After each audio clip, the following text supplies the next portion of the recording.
నమస్తే. Welcome to our channel. Senior journalist Damu Balaji గారు ఉన్నారు. వారితో మాట్లాడదాం. సార్ నమస్తే సార్. నమస్తే. నిరంజన్ రెడ్డి నిన్నటి నుంచి ఈ పేరు మారుమరుగుపోతుంది సార్. ఏంటంటే ఈయన వల్లే నిన్న బెయిల్ వచ్చింది అల్లు అర్జున్‌కి.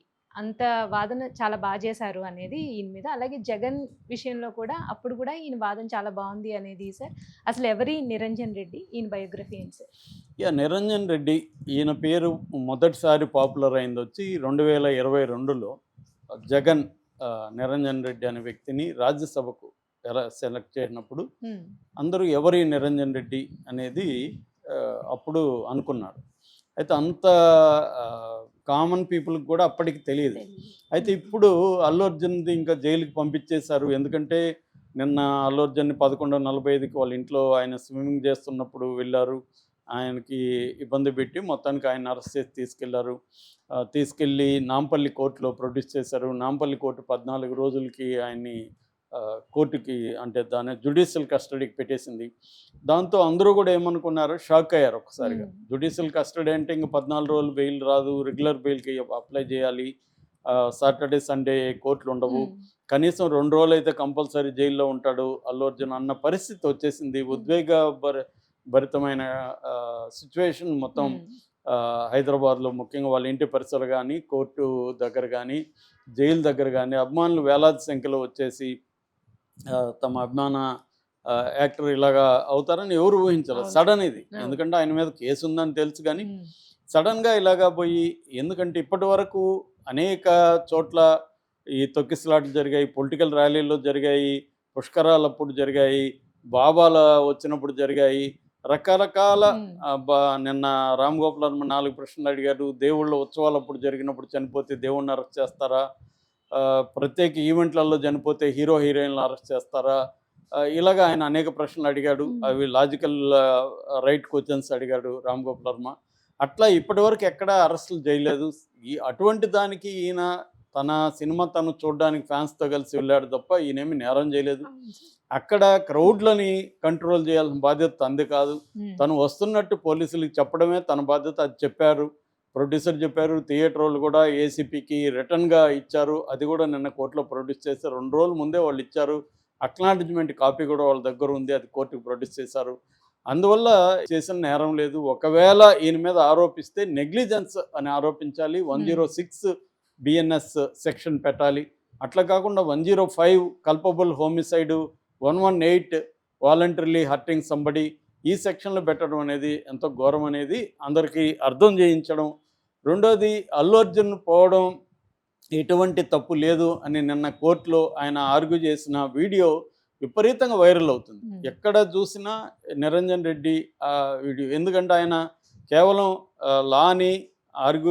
లాని కరెక్ట్గా ఇంటర్ప్రెట్ చేసి ఆర్గ్యూ చేయడమే కాకుండా హ్యూమరు సెన్స్ ఆఫ్ హ్యూమర్ కూడా ఆయన ప్రదర్శించాడు. చివరికి జడ్జి గారు జువాడి శ్రీదేవి గారితో సహా అందరూ కూడా ఆయన సెన్స్ ఆఫ్ హ్యూమర్కి నవ్వాల్సి వచ్చింది. ఎందుకంటే ఆయన ఏం చెప్తున్నారంటే, అల్లు అర్జున్ థియేటర్కి వెళ్ళడం అనేది నేరం కాదు, అది 20 ఏళ్ళుగా వస్తున్న ఆచారం, అందరూ హీరోలు చేసే పని అందరూ చేస్తారు. థియేటర్కి వెళ్ళి ఒక మాస్ థియేటర్కి అభిమానులతో సినిమా చూడడం అనేది అందరూ హీరోలు చేస్తున్నారు, అది నేరం కాదు. రెండోది, అల్లు అర్జున్ ముందుగానే ప్రొడ్యూసరు ఇన్ఫామ్ చేశాడు. అట్లాగే థియేటర్ యాజమాన్యం అక్కడ ఏసీపీ చిక్కడపల్లి ఏసీపీకి రిటర్న్గా ఇలా అల్లు అర్జున్ ప్లస్ కో స్టార్స్ వస్తున్నారు, క్రౌడ్ ఎక్కువ ఉండే అవకాశం ఉంది, అంటువర్డ్ ఇన్సిడెంట్స్ జరగకుండా మీరు ప్రొటెక్షన్ చేయమని మిమ్మల్ని రిక్వెస్ట్ చేస్తున్నాం అని లెటర్ పెట్టారు. ఆ లెటర్ అక్నాలెడ్జ్మెంట్ కాపీ కూడా నిన్న కోర్టుకి సబ్మిట్ చేశారు. కాబట్టి అల్లు అర్జున్ తప్ప ఇక్కడ ఏమీ లేదు అనే ఒక ఎగ్జాంపుల్ చూపించాడు. అదేంటంటే వడోదరలో 2017లో గుజరాత్ వడోదర రైల్వే స్టేషన్లో షారుఖ్ ఖాన్ తన సినిమా రైజ్ అనుకుంటుంది దాని పేరు, రైస్ సినిమా ప్రమోషన్లో భాగంగా వెళ్ళినప్పుడు అక్కడ అభిమానులకి షారుఖ్ ఖాన్ షర్ట్లు, టీ షర్ట్లు అట్లాంటివి విసిరేస్తున్నారు. పట్టుకోవడానికి వచ్చి జనం తొక్కిసలాట్లో ఒక వ్యక్తి చనిపోతే సుప్రీంకోర్టు షారుఖ్ ఖాన్ది నెగ్లిజెన్స్ కూడా లేదు అని తీర్పిచ్చింది. ఎందుకంటే క్రౌడ్లను కంట్రోల్ చేసే పని స్టార్స్ది కాదు, అది ఆ పని గవర్నమెంట్ పోలీసులు వాళ్ళు చూసుకోవాలి, అది వాళ్ళ ఫెయిల్యూర్ తప్ప షారుఖ్ ఖాన్ నెగ్లిజెన్స్ కాదు. షారుఖ్ ఖాన్కి ఏమి తను టీ షర్ట్లు వేయడం వల్ల మనుషులు చనిపోతారనే ఒక ఐడియా ఏమీ లేదు, ఆ ఇంటెన్షన్ లేదు. అనేది సుప్రీంకోర్టు చెప్పింది అని చెప్పి ఈయన వాదించారు. ఇంకా ఇక్కడైతే అల్లు అర్జున్ ఆ పని కూడా చేయలేదు. ప్రొయాక్టివ్గా ఫ్యాన్స్తో ఇది కూడా ఆయన సైలెంట్గా వచ్చి సినిమా చూసి వెళ్ళడానికి వచ్చాడు, ఆయన ఆ పనే చేశాడు. కాబట్టి ఇక్కడ పోలీసులది నెగ్లిజెన్స్ కనబడుతుంది. యాక్చువల్గా ఈ నెగ్లిజెన్స్ లేదు. ఒకవేళ నెగ్లిజెన్స్ ఉందనుకుంటే, ఎందుకంటే రిమాండ్ రిపోర్ట్లో 7 సార్లు నెగ్లిజెన్స్ అనే పదం వాడారు. రిమాండ్ రిపోర్ట్లో నెగ్లిజెన్స్ అనే పదం వాడి ఈయన మీద మాత్రం కల్పబుల్ హోమిసైడ్, వాలంటరీలీ హర్ట్ అనే సెక్షన్లో పెట్టారు. ఇది ఎలా కరెక్టు అనేది ఆర్గ్యూ చేశాడు. అలాగే థియేటర్లోకి వెళ్ళినప్పుడు ఈయన ఫస్ట్ ఫ్లోర్లో బాల్కనీలోకి వెళ్ళాడు. ఇన్సిడెంట్ జరిగింది గ్రౌండ్ ఫ్లోర్లో కింద. గ్రౌండ్ ఫ్లోర్లో ఉండాల్సిన పోలీసులు అందరూ కూడా బాల్కనీలోకి వచ్చేసారు. ఎందుకు వచ్చారంటే ఈయన చూడడానికి, వాళ్ళు కూడా ఈయన చూడడానికే వచ్చారు. అందువల్ల అక్కడ సెక్యూరిటీ లేదు. అక్కడ కానీ సెక్యూరిటీ ఉంటే అది జరిగేది కాదనేది కూడా ఈయన చాలా సమర్థవంతంగా నిరూపించాడు నిన్న కోర్టులో. సో ఇది చెప్తున్నప్పుడే అందరూ నవ్వారు. అంటే పోలీసులు కూడా మనుషులే కదా, వాళ్ళు అల్లు అర్జున్ చూడడానికే ఇటు వచ్చారు, అక్కడ ఎవరు లేరు. దాంట్లో రిమాండ్ రిపోర్ట్లో రాసింది ఇలా జరిగినాక మేము ఫస్ట్ ఫ్లోర్ నుంచి కిందికి వెళ్ళామని వాళ్ళే రాసుకొని వాళ్ళే చెప్తున్నారు మనకి లేదన్న విషయాన్ని అని ఆయన ఇట్లాంటి విషయాలు తీసుకొచ్చాడు. అట్లాగే పబ్లిక్ ప్రాసిక్యూటర్ మండే వరకు టైం ఇవ్వండి, మేము కౌంటర్ వేస్తామంటే ఆర్నబ్ గోస్వామి కేసుని ఈయన ప్రజెంట్ చేశాడు. Arnab Goswami case versus Maharashtra state కేసుని ఈయన ప్రజెంట్ చేసి అందులో సుప్రీంకోర్టు ఏమనిందంటే, ఒక పాపులర్ ఫిగర్ అయినంత మాత్రాన వాళ్ళకి లిబర్టీ, రైట్ టు లిబర్టీ ఉండదా, రైట్ టు లైఫ్ ఉండదా, 1 డే కూడా అది ఇంపార్టెంటే అనింది. కాబట్టి అల్లు అర్జున్కి 1 డే 2 డేస్ కూడా ఇంపార్టెంటే, మీరు మండే వరకు పోస్ట్ పోన్ చేయకండి, ఇంటీరియం బెయిల్ ఇవ్వచ్చు అని ఈయన గట్టిగా ఆర్గ్యూ చేసి దానికి సంబంధించిన సుప్రీంకోర్టు జడ్జిమెంట్లని, ఇతర హైకోర్టు జడ్జిమెంట్లని, ముంబై బెంచ్ జడ్జిమెంట్లని ఇవన్నీ కూడా ఆయన ప్రజెంట్ చేయడం, ఆయన సమయస్ఫూర్తితో వ్యవహరించడం, దీనివల్లనే జస్టిస్ శ్రీదేవి కూడా కన్విన్స్ అయ్యి ఈయనకు అల్లు అర్జున్కి బెయిల్ గ్రాంట్ చేసింది. దీని వెనక ఖచ్చితంగా నిరంజన్ రెడ్డి ఉన్నాడు. సో నిరంజన్ రెడ్డి ఇప్పుడు హీరో అయ్యాడు. అందుకని అల్లు అర్జున్ ఈరోజు మార్నింగ్ జైల్లో 6:05కి జైలు నుంచి బయటకు వచ్చి 6:30కి ఇంటికి వచ్చి ఇంట్లోకి వెళ్ళాలి. ఆయన ఫస్ట్ గీతా ఆర్ట్స్లోకి వెళ్ళి నిరంజన్ రెడ్డితోనే ½ అన్ అవర్ గడిపాడు. అక్కడ 40 నిమిషాల పాటు నిరంజన్ రెడ్డితో కూర్చున్నాడంటే నిరంజన్ రెడ్డికి థ్యాంక్స్ చెప్పడం ఒకటే కాకుండా లీగల్గా ఎలా ప్రొసీడ్ అవ్వాలి, ఇది ఇంటీరియం బెయిల్, లీగల్గా మనం ఇప్పుడు రెగ్యులర్ బెయిల్కి అప్లై ఎలా చేయాలి, క్వాష్ పిటిషన్ పరిస్థితి ఏంటి, అట్లాగే రాత్రి నాకు బెయిల్ ఆర్డర్ వచ్చినా కూడా నన్ను ఎందుకు రిలీజ్ చేయలేదు, దాని మీద మనం ఏమైనా లీగల్గా వెళ్ళొచ్చా, వెళ్తే నా లాభం ఏంటి, నష్టం ఏంటి, ఈ విషయాలన్నీ కూడా నిరంజన్ రెడ్డితో అల్లు అర్జున్ 40 నిమిషాల పాటు చర్చించాడంటే నిరంజన్ రెడ్డి ఎంత ఇంపార్టెంట్ అనేది అర్థమవుతుంది. ఈ యాంగిల్లో నిరంజన్ రెడ్డి ఎవరు అనేది చర్చ వచ్చినప్పుడు ఈయన పూర్తి పేరు సిర్గాపూర్ నిరంజన్ రెడ్డి, వీళ్ళది నిర్మల్ ఆదిలాబాదు. ఈ జడ్జి గారిది కూడా నిర్మలే, వాళ్ళ జడ్జి గారు కూడా పనిచేసింది అక్కడే అనమాట. అట్లాగే వీళ్ళ ఫ్యామిలీ అగ్రికల్చర్ ఫ్యామిలీ, కానీ వీళ్ళ నాన్న విద్యాసాగర్ రెడ్డి చాలా పాపులర్ లోకల్ అడ్వకేట్ అక్కడ. సో కొడుకును కూడా అడ్వకేట్ చేయాలని ఆయన కోరుకుండేది. ఇతను కిషన్ సాగర్ అనే ఒక ఏరియాలో కాన్వెంట్ స్కూల్లోకి చేర్పించాడు వాళ్ళ నాన్న. ఆ తర్వాత శివశివాని పబ్లిక్ స్కూల్లో చదివారు. దాని తర్వాత ఇంటర్మీడియట్ అయిపోయిన తర్వాత 5 year integrated course, law course Symbiosis అనే లా కాలేజీ పూణేలో ఉంటుంది. అది వెరీ పాపులర్ లా కాలేజీ. దాంట్లో వీళ్ళ నాన్న 5 ఇయర్ ఇంటిగ్రేటెడ్ లా కాలేజీలో చేర్పించాడు. అక్కడ ఈయన చదువుకున్నారు.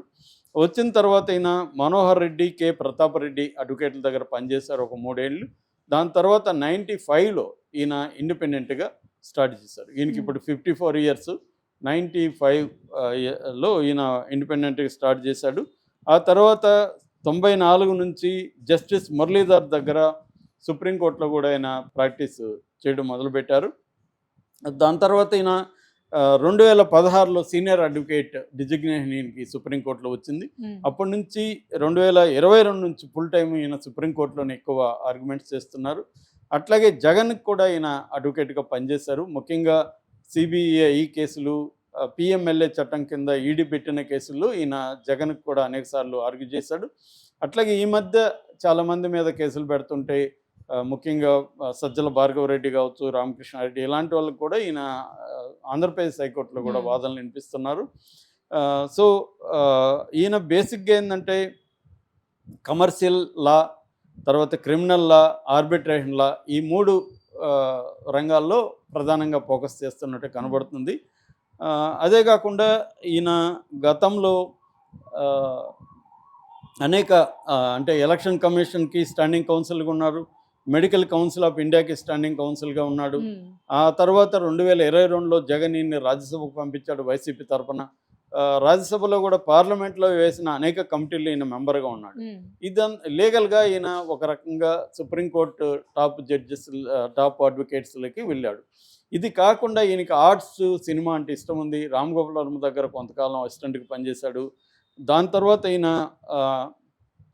గాజీ అనే సినిమాకి స్క్రిప్ట్ రైటర్గా, అంటే కో స్క్రిప్ట్ రైటర్గా పనిచేశాడు. దాని తర్వాత ఇట్లు గగనం, క్షణం, వైల్డ్ డాగ్, ఆచార్య, చిరంజీవి ఆచార్య, వీటిలో కూడా ప్రొడ్యూసర్గా కూడా సినిమాల్ని ప్రొడ్యూస్ కూడా చేశాడు. అట్లాగే ఆర్ట్ అట్ తెలంగాణ అనే ఒక ఆర్ట్ గ్రూప్ని ఫామ్ చేసినప్పుడు ఫౌండింగ్ దీంట్లో ఈయన కూడా ఉన్నాడు. సో ఇట్లా ఆర్టు, సినిమా, తర్వాత ఎన్విరాన్మెంటలిజం, వీటిలో కూడా ఈయన వెరీ యాక్టివ్గా ఉన్నాడు. ఈరోజు ఒక రకంగా అల్లు అర్జున్ని జైలు నుంచి విడిపించడంలో ఈయన ప్రముఖ పాత్ర వహించాడు. ఒక రకంగా అల్లు అర్జున్ ఫ్యాన్స్కి, అభిమానులకి అందరికీ హీరోగా నిలిచాడు. ఆ రకంగా ఈయన పాపులర్ అయ్యాడు. Thank you.